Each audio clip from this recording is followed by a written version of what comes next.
Marvel games have changed a lot over the years. We've gone from simple beat-em-ups to Spider-Man becoming one of the biggest open-world superheroes in gaming, and we've even gotten like Marvel Rivals Hero Shooter to Insomniac building an entire Marvel universe. But there's one Marvel game that I think we need to go back to because somehow a game from 2006 was doing things that even modern Marvel games still haven't completely figured out yet, and that's Marvel Ultimate Alliance. And the crazy thing is, Ultimate Alliance wasn't even trying to reinvent superhero games.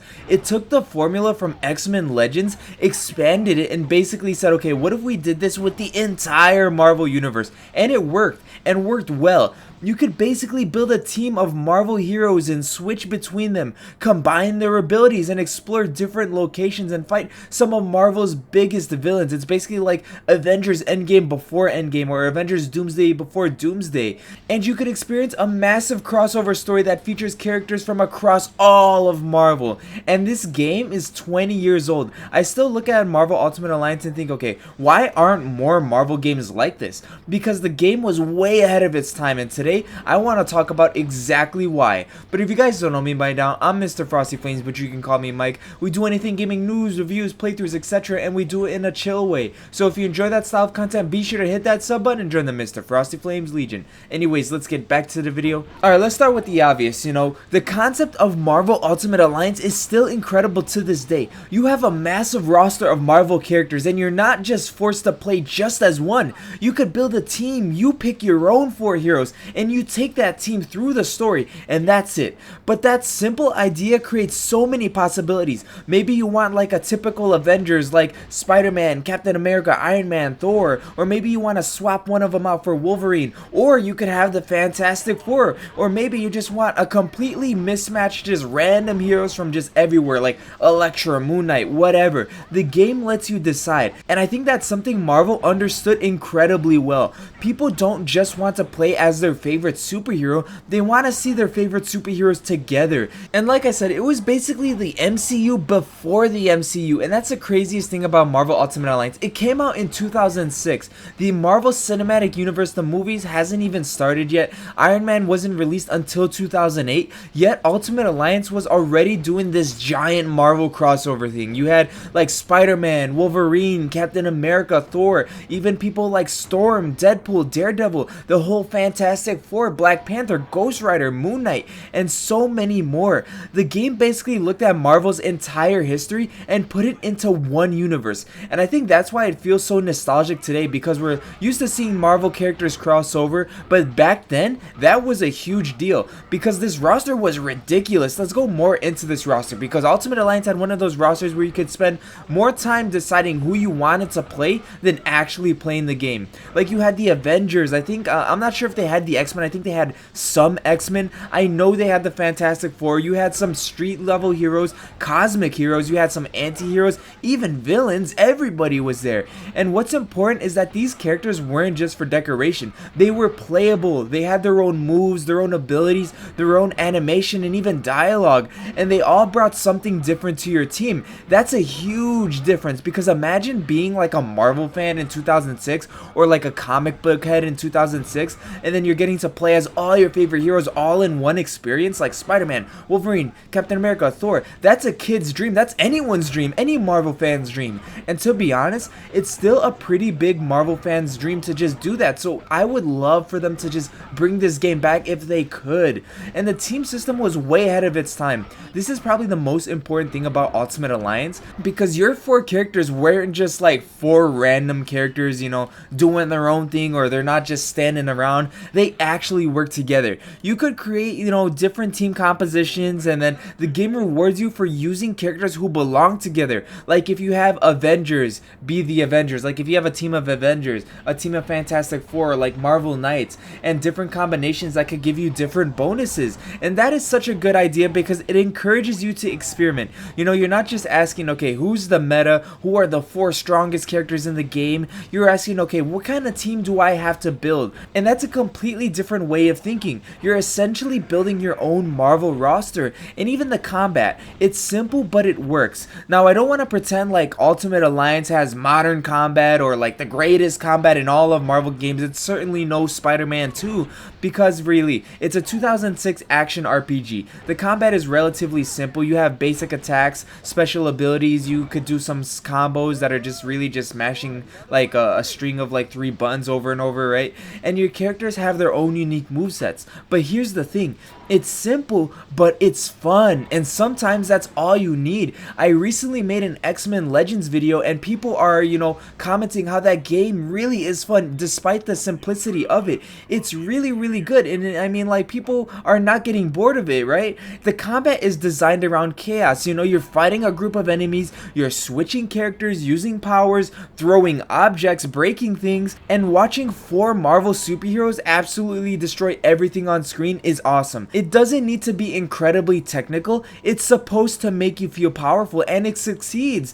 And even when it comes down to the story, it's still one giant Marvel crossover. Like, you're starting with the Avengers and Nick Fury, something basic, fighting Doctor Doom with all these Marvel characters. But then, you fight Galactus too, and so many other pieces of Marvel lore. It's ridiculous, but in the best way possible. The game understands that Marvel stories are at their best when you could take characters from completely different corners of the universe and throw them into the same situation. And that's why I said this is like Avengers Doomsday before Doomsday, because again, you're fighting Doom in this game. You could go from fighting Doom's forces to dealing with cosmic threats like Galactus. It feels like you're reading one of those massive crossover events in the comics, except you're playing it. And another thing I love about Ultimate Alliance is that this game doesn't keep you in one location. You're constantly moving through different parts of the Marvel universe. You get to see places that feel completely different from one another. It gives you the feeling of, okay, where are we going next? And that's important because Marvel isn't just one city and one location. It's not just New York.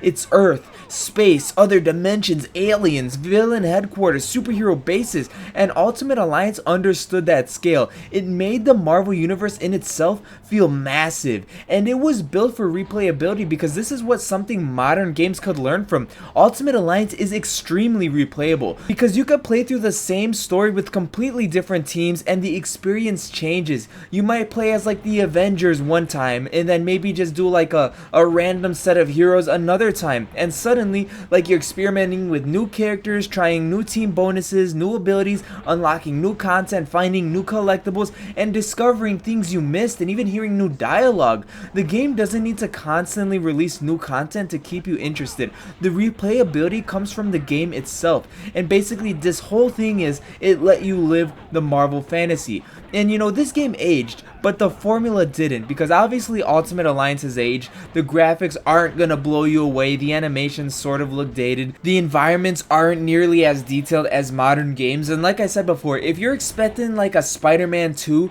this game and combat is gonna feel repetitive. You're not gonna get what you want. But here's what's interesting, when you strip away the presentation, this formula still works. A massive Marvel roster with team building, unique abilities, and all that stuff we talked about, with multiple locations, replayability. It's something that we thought the Marvel's Avengers game was gonna be, but it didn't. That game just sucked ass. This is still a great formula, and to be honest, this is why a modern Ultimate Alliance style game could be incredible. And the funny thing is, Marvel is currently in a position where this kind of game would make so much sense. We've already got games like Marvel Rivals, combining everybody from Marvel lore into one game. We've got like story games like Marvel's Wolverine coming, leading into the X-Men game. We've had Spider-Man. Marvel is clearly having another huge moment in gaming, and now people have seen what these characters could look like in modern technology. Imagine taking like an Ultimate Alliance formula and doing it properly today. None of that Marvel Ultimate Alliance 3 stuff. Like, release it to consoles and everywhere.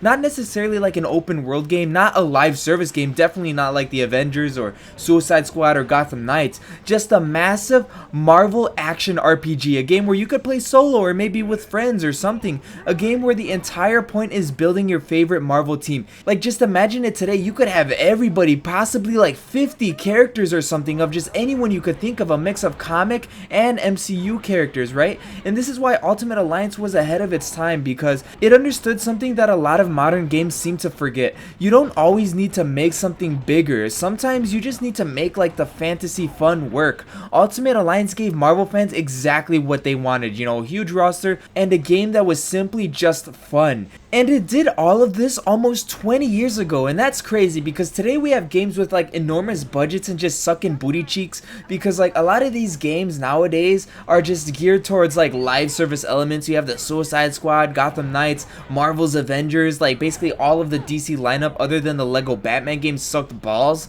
right? You have all these massive worlds and stuff that amount to nothing. Like, what was the last actual good DC game other than the Lego game? Was it like Injustice 2 or Arkham Knight or something? I forget what other games came out because it's just Lego, right? So I find myself wanting to go back to a game from 2006 and just pick 4 Marvel characters because this game was good, better than games nowadays. And that's why I think Marvel Ultimate Alliance deserves to be remembered. Not because it was perfect, it definitely wasn't. It was dated, the combat is simple, the graphics show their age, and there were plenty of things that a modern version could improve, but the idea was almost perfect. Like, you got to do everything in that game. And honestly, seeing how well my X-Men Legends video has been doing, I think it's pretty obvious that there's still a huge audience for this kind of Marvel game because people just don't want another superhero game. They want to feel like they're actually part of the universe, and Marvel's Ultimate Alliance understood that almost 20 years ago. That's why I think Ultimate Alliance was ahead of its time, and here's why. I think we need another one or a remake or remaster of the old two. But I want to hear from you guys. Did you guys play Marvel's Ultimate Alliance? And if Marvel made a brand new Ultimate Alliance today, like an actual good one, not like Ultimate Alliance 3, who would be on your for-a-person team, or which characters would you want in the game that hasn't been in an Ultimate Alliance game yet? Let me know in the comments down below.